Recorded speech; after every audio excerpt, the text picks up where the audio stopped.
Qala musannifu rahimahullahu ta'ala wa nafa'ana Allahu wa bi'ulumihi wa bi'ulumina min syekhina fid darainil amin.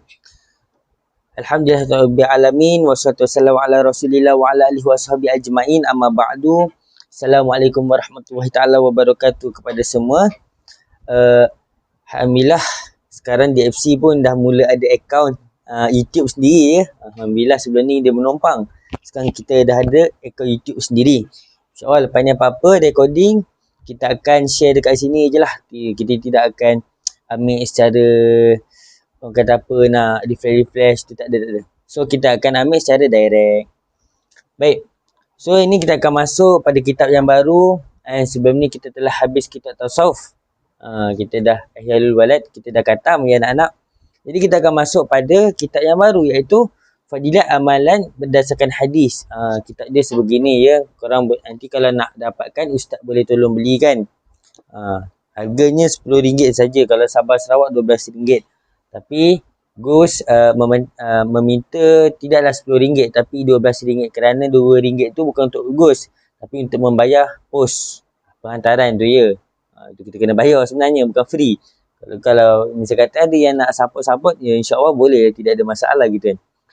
Baik, kita teruskan pada kitab Fadilat Amalan Berdasarkan Hadis. Allahumma salli ala Muhammad wa ala alihi Muhammad. Kenapa saya memilih kitab ini?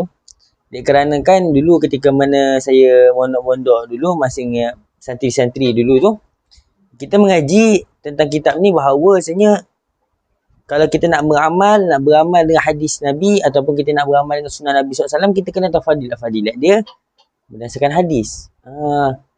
Contohlah saya datangkan misal, kita nak bagi salam dengan ulama, ataupun guru kita lah, ustaz-ustaz kita. Assalamualaikum ustaz.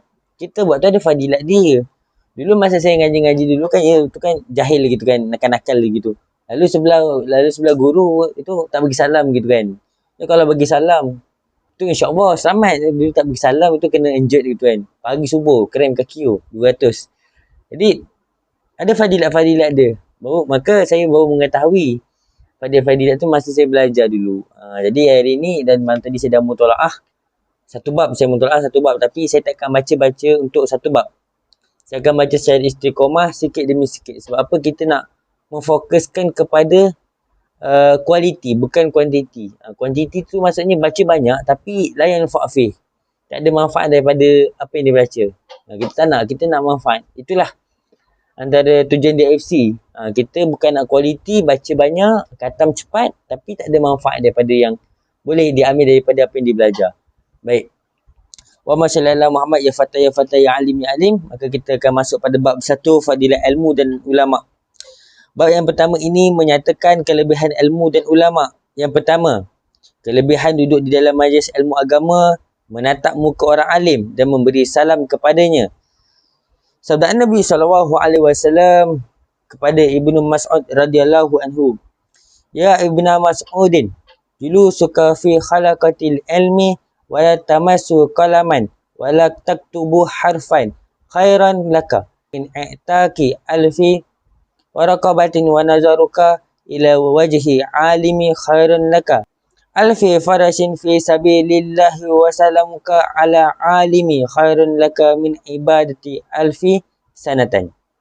Baik, memberi maksud, wahai Ibnu Mas'ud, ini kata seru ya tuan-tuan, duduklah pada lingkaran orang yang menuntut ilmu, walaupun engkau tidak memegang pena, yakni pen, dan tidak juga menyirat sesuatu huruf pun, adalah lebih baik, lebih afdal bagimu daripada memerdekakan 1000 orang hamba, dan tatapanmu pada muka orang alim itu adalah terlebih baik bagimu daripada menyumbang 1000 ekor kuda pada peperangan yang berada di jalan Allah Subhanahu Wa Taala, dan pemberian salammu kepada orang alim itu adalah lebih baik bagimu daripada beribadah 1000 tahun.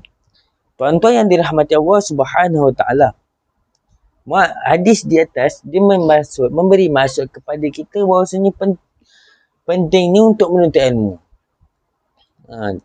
Kalau kita boleh highlight kat sini, dia kata 2, iaitu duduk dalam majlis ilmu, yang kedua bagi salam, yang ketiga menatap wajah orang alim. Kelebihan dia besar tuan-tuan. Tapi kat sini anak-anak muda kita ni kena ingat sebenarnya bahawa diorang ni tak faham maksud apa. Duduk majlis agama tapi tak payah bawa pen, tak payah menulis apa-apa, itu dah lebih baik, lebih afdal, lebih baik dah tu. Tapi sebenarnya selebih baik laginya itu adalah dengan membawa pen dan buku catatan. Kerana apa? Kita ini bukanlah daripada keturunan ataupun darah daging DNA kita ni bukanlah daripada Imam Syafi'i rahimahullah ta'ala. Dengar tu hafal, tengok tu hafal. Tidak. Maka sewajarnya untuk membawa. Kadang-kadang saya ni suka bawa buku. Bawa buku dalam beg, kadang saya bawa beg buku. Saya suka catat. Catat, tak malas nak catat pun saya akan rekod suara tu. Itu jenis saya dalam menuntut ilmu. Kerana bagi saya itu satu adab. Adab dengar, faham kan. Balik nanti baru kita murajaah balik. Apa yang kita dapat. Itu cara untuk orang menuntut ilmu. Dan jangan guna alasan bahawa tak bawa pensel, tak bawa buku, kertas, lembaran. Dengar je dah lebih baik. Jangan. Sebaik-baiknya bawa. Kerana apa? Kelebihan dia kata rasa lebih baik. Sebab apa? Ketika mana majlis ilmu, para malaikat ini akan turun ke muka bumi semata-mata nak pergi dengar orang yang mengajar ilmu agama ni je. Maka para malaikat ini akan meminta keampunan kepada Allah SWT. Ampunkan orang yang dalam majlis ni. Itu maksud dia. Itu poin yang pertama. Dan poin yang kedua tadi adalah apa? Menatap muka orang alim. Menatap muka orang alim ni, iaitu memberi tumpuan. Ketika beliau mengajar, kita beri tumpuan. Keberkatan tuan-tuan. Kadang-kadang kita, saya dulu ngaji pun bukan tu alim. Saya ngaji tak faham. Tapi dalam tak faham saya tu, saya ngaji tu, alhamdulillah, salah buka foto. Kita pandang. Nanti, bila malam kita nak merojak, ustaz aku cakap macam ni. Syekh aku cakap macam ni. Gitu. Faham tak? Dan yang ketiga tadi apa? Memberi salam kepada orang alim. Kita beri salam. Kenapa kita beri salam? Yang pertama sekali cuba kita tengok balik. Para alim ulama ini adalah pewaris para anbiya, para nabi. Jadi kalau kita bagi salam kat para nabi tu macam mulia tuan-tuan. Ini orang yang mewariskan. Tok guru gitu. Kita bagi salam. Assalamualaikum ustaz, tunduk. Assalamualaikum ustaz. Jangan. Ini anak-anak murid kita salah. Bukanlah salah dia guru tu tak mengajar dia. Lepas tu dia tak bagi salam. Senyum. Jangan. Senyum tu tak ada adab sebenarnya. Kalau ikutkan. Di zaman saya mengaji tu tak ada adab. Dia yang ada adab tu bagi salam. Assalamualaikum ustaz. Tanya khabar sikit. Ustaz apa khabar? Sihat? Macam mana? Gitu.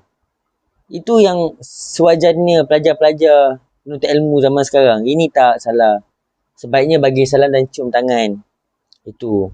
Kalau di Indonesia tu kan ngajinya, kalau nak jumpa Pak K tu kan kena tunduk, itu merangkak gitu kan. Itu sebab dia orang mementingkan adab lah gitu. Jadi insyaAllah kita baca satu je dulu. Nanti 2, 3 dan 4, 5, 6 ni saya akan baca di kemudian hari raya. So apa kita nak ambil barokah dulu. Untuk apa? Biar adalah dah sema-sema bahasa kitab baca dah sikit gitu kan. Kita nak barokah dia. Faham? Jadi insyaAllah kita akan sambung pada hadis yang kedua dan seterusnya kalau sempat. Jadi kita tutup majlis kita dengan tasbih kifarah dan suratul subhanahu wa bihamdihi subhanahu wa bihamdika asyhadu an la ilaha illa anta wa astaghfiruka wa atubu ilaik. Wassallallahu ala sayyidina Muhammad wa ala alihi wasallam walhamdulillahi rabbil alamin. Assalamualaikum warahmatullahi taala wabarakatuh.